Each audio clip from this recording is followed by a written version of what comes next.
What up, what up, what up, what up, what up, man? This your boy Big Tight with Tighten Up Sports, man. And first of all, y'all make sure if y'all come through and y'all like my content, y'all like what I'm giving you, y'all make sure y'all hit that like button and subscribe, man. Come on, mess with your boy, man. Come on through the cut and post up with your boy Big Tight, man. And let's talk a little sports, man. And let's get to it, man. We finna get to it, straight to it, man. No chase, like I always say. Straight shot of Hennessy, no chase, no ice, no juice, no Coca Cola. Straight take that shot, baby. Hot though. Ah.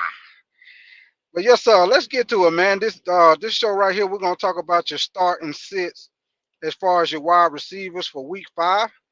And first of all, man, we're gonna get into this first game Thursday night with Tampa versus the Falcons. First, we're gonna get on the Tampa side of the receivers with Chris Godwin, man. He's actually got a good matchup this week, man, and he's only had 1 week where he didn't get at least 14 points if you're in a PPR league.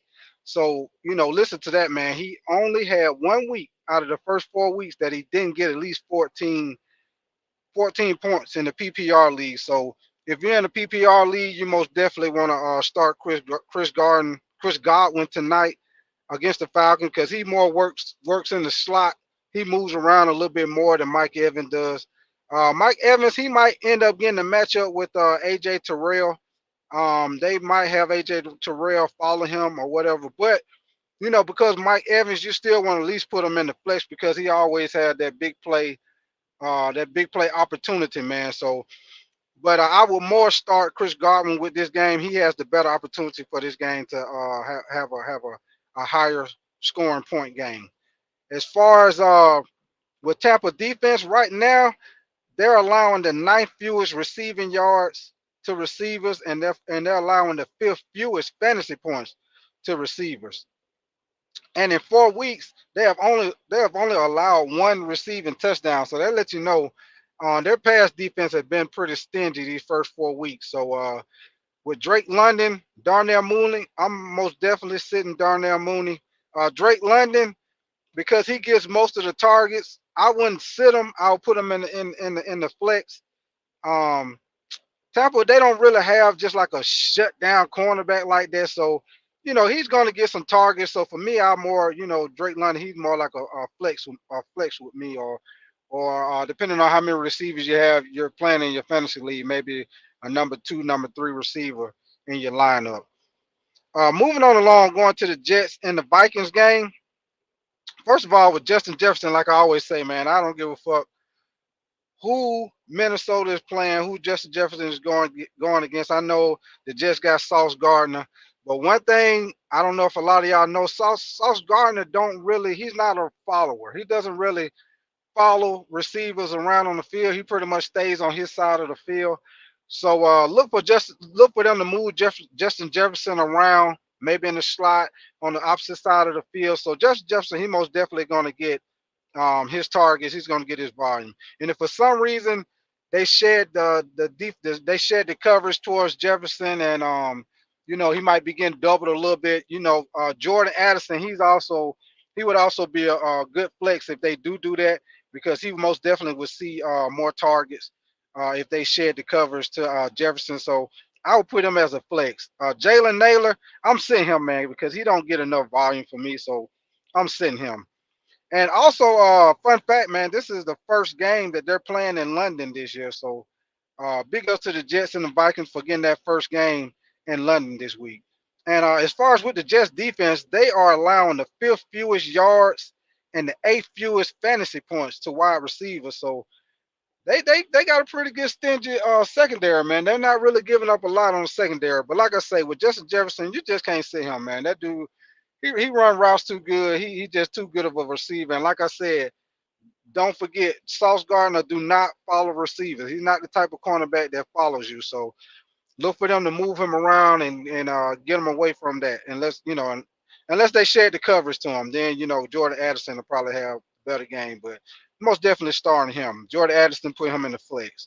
On the other side of the ball with the Jets, with Garrett Wilson, Alan Lazard, The last game they played, both receivers, they both had 8 targets in the last game. And like I told you last week, the Vikings, they allow a lot of receiving yards, but they don't give up that many touchdowns. So with that situation, I'm most definitely starting Garrett Wilson, and I'm starting Alan Lazard too, because with the Vikings giving up those receiving yards like they do, they most definitely in the red zone will have opportunity to maybe squeeze in a touchdown. Maybe Garrett Wilson or Lazard. So I'm most definitely starting both of those guys in this game. And if you're an underdog fantasy player, it's an easy bet. I feel like it's an easy bet on that game. They have Alan Lazard at 33 and a half receiving yards for the game. If you're a betting man, I most definitely would go higher on that because, like I say, the Vikings. I'm sorry, the Vikings give up a lot of receiving yards, so I most definitely would take Alan Lazard on the higher on that 33 and a half yards receiving. To me, I feel like that's easy money right there. Easy money. Moving on to the next game, which would be the Panthers and the Bears. First of all, the Bears, their secondary, their defense, they've been pretty tough this year, man. They got a top 10 defense. They've been pretty tough. They're not as good against the run. They're pretty low as far as defending the run. So you might look for Carolina to more get into the running game. Maybe Chuba might have the better volume in this game, but you still can't sit Deontay Johnson for the Carolina Panthers.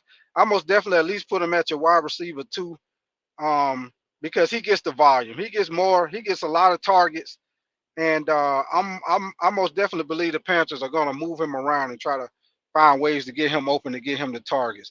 Xavier Leggett in this type of game, I'm not starting him because with that defense, I don't see him getting a lot of volume like that. I think it'll be more on the running game with this game.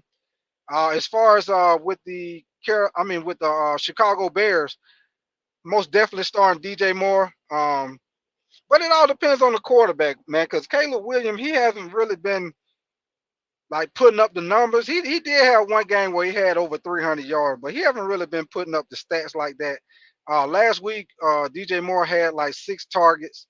Nobody else is really getting the targets like that. And fun fact, Caleb Williams, he really doesn't throw down the field like that. He doesn't. He does a lot of short, quick passes, screens, stuff like that. So you most definitely want to start DJ Moore. The other 2 guys, I'm not really messing with them. To me, I think this game gonna be a low scoring game. I don't think it's gonna be a high scoring game like that. Just my opinion. Moving on to the next game with the Ravens versus the Bengals. Man, when I seen this, man, I was shocked, man, because usually the Ravens they always have a good defense, man. But this year, the Ravens are allowing the 7th most receiving yards this season. So you know, they got type of defense right now where you probably want to catch them early, man. So this game right here, Jamar Chase and T. Higgins, I'm starting both of them. With the Ravens giving up the receiving yards like that, I'm most definitely starting both of them, man. Because Jamar Chase, he's just like Justin Jefferson. You got to start him. I don't care who he playing. You got to start Jamar Chase. T. Higgins, you most definitely want to start him also. Like I said, with them giving up the yards that they give up, you want to start both of those receivers against the Ravens. As far as with the Ravens receivers, only person I'm starting is Zay Flowers. He's the only one that's getting the volume. He's the only one that's getting the target. Bateman, he doesn't get enough targets or anything, so I'm not messing with him. I'm sitting him, man. I'm not playing. I'm not playing games with him, man. I'm sitting. I ain't even wasting my time with that. And really, as far as their passing game, man, they're not really throwing the ball to the tight ends like they normally do every year. Um, they're doing a little bit more running this year, so most of their targets that they're throwing are going to Zay Flowers. So because he gets the volume, you most definitely want to start Zay Flowers on that game.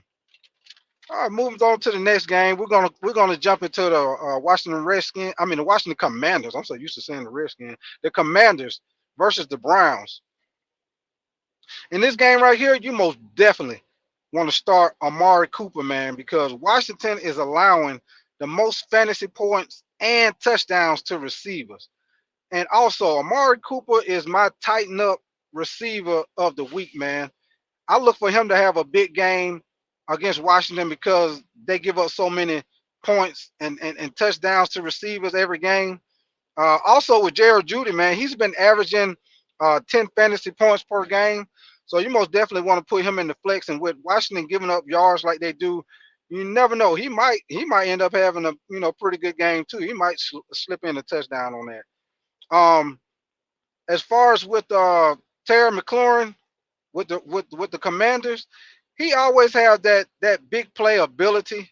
Um, so with him, I more put him like a flex wide receiver 2 or 3. Depending on what type of league you play, I wouldn't put him at the 1 because this game right here against the Browns, he'll be more big play dependent. So that's my thing on him, man. Moving on to the next game with the Colts versus the Jaguars, man. First of all, you want to keep an eye out on whether or not Anthony Richardson is going to play. Right now, he's still questionable as far as playing. And the reason why I'm saying keep an eye on him is because Josh Downs. If Anthony Richardson doesn't play and Joe Flacco plays, then you most definitely want to get Josh Downs maybe as a number 2 or 3 receiver in your league because Joe Flacco he's going to throw the ball and both receivers, Pittman and Downs, had like 8 targets. They both had 8 targets last week with Flacco playing. So he most definitely will get the targets if Flacco is playing. If Richardson plays, he might not really get the targets like that. Pittman, you're most definitely going to start him, especially with the injuries that the Jaguars have on their defense right now. So you most definitely want to start Pittman regardless if Richardson or Flacco plays. But just keep an eye on that. If Flacco plays, you want to get Josh Downs in as far as with a flex number 2 wide receiver 2 or 3 if Flacco plays. If Richardson plays, you pretty much just go with Michael Pittman, in my opinion. Brian Thomas Jr. With the Jags, you most definitely want to start him because he gets the targets. As far as with Christian Kirk, man, you got to watch to see if Evan Ingram plays this week because right now he's still questionable. They haven't actually said whether or not if he's playing this game. If Evan Ingram plays, then it's going to take the targets away from Christian Kirk. So just watch that. If Ingram plays, then as far as Christian Kirk, you probably want to sit him because he's not going to get the targets that you want him to get. If Evan Ingram doesn't plays, then you most definitely you can put Kirk as your number 2 or 3 receiver. So just keep an eye on that to see whether or not the Ingram plays or not. Gabe Davis, I'm sitting him because he don't get enough volume, so I'm not fucking with him. Period. Moving on to the next game with the Bills and the Texans. Right now, the Texans, they're a good defense as far as with their pass defense, man. They don't give up a lot of yards, but for some reason they give up touchdowns. I know it's kind of backwards, but they don't give up a lot of passing yards, but they do give up touchdowns in the red zone, man. So I'm still gonna start Khalil Shakir because of the volume with his targets and the fact that they get in the red zone, he has the opportunity to get a touchdown. Keon Coleman, Curtis Samuel, I'm not messing with neither one of them because they don't get enough volume. They don't get enough targets. So I'm not messing. I'm not messing with neither one of them. As far as with the Texans, Nico Collins, you're always going to start him. That guy, he gets the targets. Matter of fact, he's leading the team in targets right now. So you always want to start Nico Collins. He's going to always get you points. Stephon Diggs, hey, this is a revenge game for him, man. He's going against his old team, so most definitely you want to start Stephon Diggs too, especially in a game like this, because I would look for the fact that he used to play for them. It's a revenge game. You look for, maybe he probably gets a couple of extra targets. They might get him a little more involved in the passing game by being his old team. So I'll start Stephon Diggs on this game too. Tank Dell, they still haven't said whether or not if he's go ahead and play. He's still questionable right now. So just keep an eye on that with Tank Dell. But most definitely starting Collins and Stephon Diggs, man. And but the Bills, they're a pretty good defense, man. Right now they're allowing the fewest receiving yards and the second fewest fantasy points. So they're going against a tough defense. With Nick Collins, like I say, he's going to get the volume. He's going to get the target. So you always got to start him because you never know.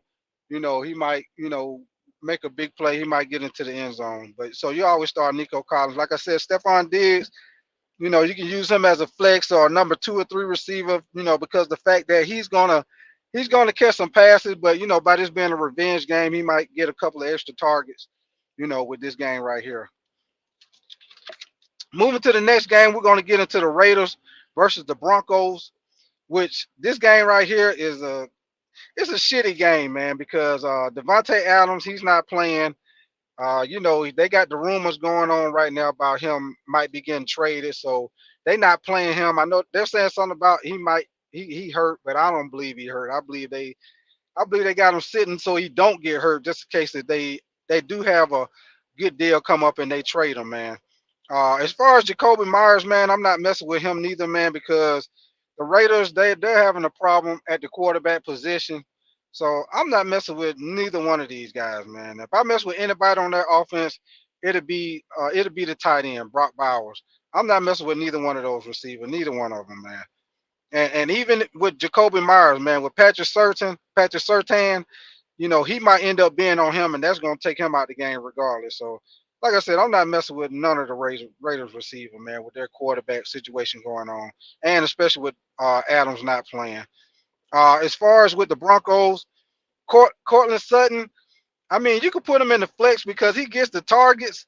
It's just that with Bo Nix, he don't throw down the field, man. He don't throw down the fucking field. Everything he throw is short, screen, behind the line of scrimmage, 5, 10 yards. He doesn't go down the field. So Cortland Sutton, he's going to get the targets. So just because he gets the targets, the volume, and he has the ability to make a big play, a big play. So maybe a 2 or 3 or a flex, depending on what type of league you in. That's pretty much all I'm fucking with that, man. Moving along to the Cardinals and the 49ers game with Marvin Harrison Jr., man, you most definitely want to start him. In the past four games, he's had 4 touchdowns in the last 3 weeks. So he's had 4 touchdowns in the past 3 weeks, which that's pretty damn good, man. So you most definitely want to start him. They're getting him more involved in the passing game, so you most definitely want to start him if you got him in your lineup. Greg Dortch, Michael Wilson, you sit both of their ass. They not really getting the volume, so not even fucking with them, man. Brandon Ayuk, Debo Samuels, you most definitely want to start them. They pretty much got everybody back right now. The tight end, he's back also, so they got everybody back except for McCaffrey. So look for Brandon Ayuk to be involved, Debo Samuel on the gadget plays and everything. So you most definitely want to start both of those guys. Moving along to the next game, the Packers versus the Rams. I got this is my second tighten up player of the week, man. Jaden Reed, man. You most definitely want to start him because the Rams defense gives up a lot of yards and touchdowns, man. They're like at the bottom of the barrel for everything as far as defense, man. So and also if you do the underdog fantasy bet thing, this another guy is the easy. I feel like it's an easy bet. They got him for 57.5 receiving yards. On underdog fantasy, man, I most definitely would go higher on that. Uh, he's going to get the targets. He's going to get the volume. And with how the Rams been playing on defense, with them giving up all the receiving yards and touchdowns, I feel like that's easy money bet right there. Uh, the other receiver, Wicks, you most definitely want to use him as a flex because he's going to get the targets also, especially with Jordan Love back. Romeo Dobbs, he doesn't really get enough targets or volume, so I'm not messing with Romeo Dobbs. I'm sitting his ass. On the other side of the ball with the Rams, pretty much the only receiver that I would start is Tutu Atwell. I would start him because he gets most of the volume. Robinson and Tyler Johnson, they don't get enough volume for me, so I'm not messing with them. And but one thing you might want to look at with Tutu Atwell, he could draw coverage from Jair Alexander. So just keep an eye on that. So moving to the next game with the Giants and the Seahawks, man. Right now with the Giants, Malik Neighbor, he's still in concussion protocol. So keep an eye on that to see if he play. He might not. I know a lot of times when they get concussion, they do miss at least one game. So keep an eye on that. Wandale Robinson, You most definitely could put him at a flex or receiver 2 or 3, whichever type of league you're playing, because he'll probably get more targets, more volume with Malik Neighbors most likely probably being out. With the Seahawks, you most definitely got to start DK Metcalf. That guy, he pretty much puts up numbers against whoever he goes against. So you always start DK Metcalf if you got him in your lineup. Tyler Lockett, he'll be a good flex this week. And Smith, Nick Jigba, I guess that's how you pronounce it. He's a decent flex also. But you most definitely want to start Metcalf and Tyler Lockett maybe as your wide receiver 2 or 3. With the Cowboys and the Steelers, you always want to start CeeDee Lamb because, like I said before, CeeDee Lamb is pretty much the only guy they throw to besides the tight end, Ferguson. Brandon Cooks, Jalen Tolbert, I'm sending both of their ass because they don't really get the targets. So you always start CeeDee Lamb. He's another receiver. You start him regardless. He's always going to get the volume. He's going to get the targets no matter who they play. On the other side of the ball with the Steelers, George Pickens. I'm sorry, George Pickens. You want to put him as your flex or wide receiver 2 or 3 for the Steelers because he leads the team in targets right now. Um, he's the main target that they're throwing to. So because he gets most of the targets, you most definitely want to start him because he has the big play ability also. So most definitely want to start Pickens. Kevin Austin. I'm not really messing with him because he doesn't really get the volume like that. I mean, he does have the big playability, but he just doesn't get enough volume for me, man. And then with the Cowboys missing both of their pass rushers this week, look for George Pickens to also get a little bit more involved in the game in the passing game also because they probably won't be able to get the pass rush like they normally do with both of their pass rushers out. Moving on to the next game with the Saints and the Chiefs, man. Right now, Chris Olave, I would use him as a receiver 2 or 3 this week, because right now the Chiefs are allowing the 6th fewest receiving yards to receivers. So, but but fun fact, Chris Olave he's still averaging 6 targets a game. Rashid Shaheed, he's a lot. He's real big on the big play. He's real big play dependent. So I'm not really messing with him because he's too big play dependent on me. I mean, for me, and with the Chiefs defense, they don't too much give up big plays in the passing game. So I'm pretty much sitting Shaheed Shaheed. But I'm more in that game. Like I told you on my other video with the start and sit, I more will go with the tight end, Juwan Johnson. I think he'll be more involved in the game. Him, Chris Olave, and your running back Kamara. As far as with the Chiefs, I would go with Xavier Worthy. I would most definitely start him because he has that big playability with his speed. They do a lot with getting him involved in the game. So I'm most definitely starting him. Justin Watson, I'm not starting him. He doesn't really get the volume. And, you don't really know who that second receiver going to get that extra volume like that. So I'm not messing with him. Juju Houston, I'm not messing with him neither until I see him get more involved in the game. So right now, I feel like Xavier Worthy, Travis Kelsey, probably Kareem Hunt, they'll probably be the ones more involved in the passing game. And that's pretty much it, man. Going through the games as far as your start and sits with the receivers, man. And if you like the content, man, y'all make sure y'all hit that like button. Make sure you subscribe. And if you listen to the show, man, I appreciate you listening, man. Appreciate you coming through here, coming on through the cut and post up with your boy Big Tight, man, and talk a little bit of sports, man. So y'all enjoy your day, man, and I'ma holler at y'all later.